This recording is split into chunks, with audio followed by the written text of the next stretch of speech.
the final train of this Planes and Trains at Northumberland series.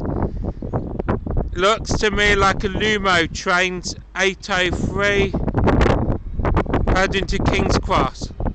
Yes, also the planes we have saw today, guys, is a Dreamliner, an Embraer, a 747 and a Boeing 737-800 series. So I hope you enjoyed. Please comment, like and subscribe to Lewis the Travel Spotter, and I hope you enjoyed this final train of the day.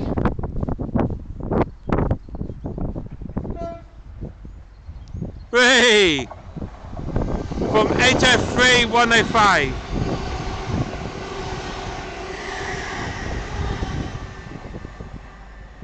And again, thank you for joining me here at Northallerton.